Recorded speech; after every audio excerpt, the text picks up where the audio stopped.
Hello and welcome back.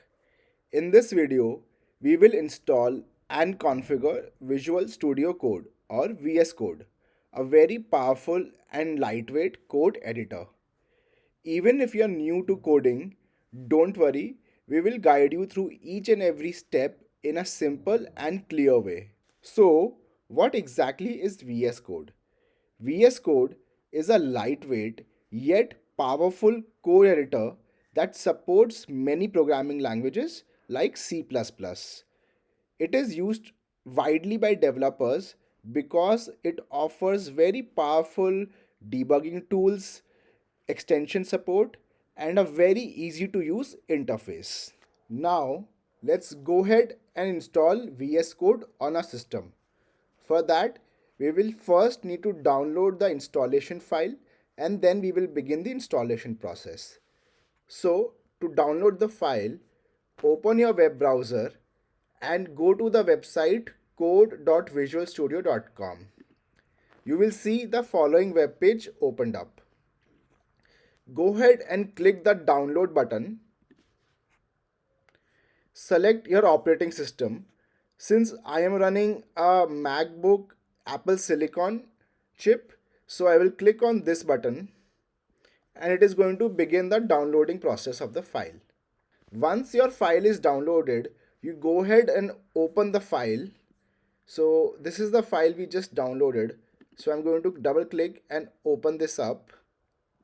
And you will see this Visual Studio Code application icon extracted on your system.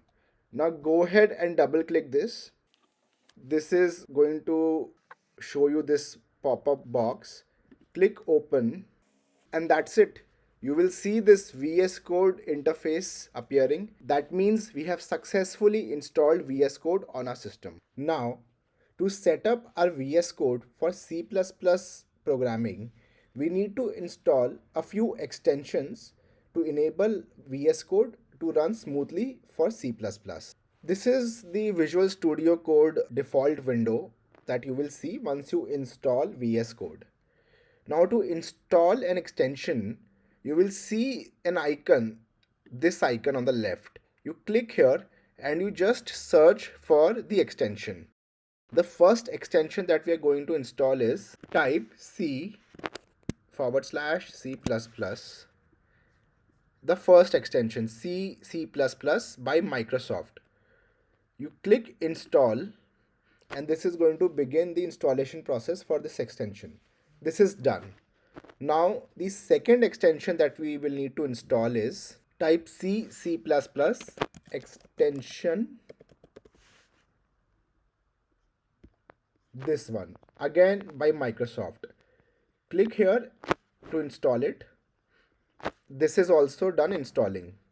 And now there is one more extension that we need to install, which is code LLDB. So go ahead and type code LL and see, this is what you're going to get. This extension is by Vadim Chugnov. So click here, install. Just click on trust again. And that's it. We have all the three extensions that are required to run C++ programming effectively on VS Code. That's it. This brings us to the end of our Visual Studio installation along with the installation of the extensions. In the next video, we will begin developing our first very project. So stay tuned. Thank you.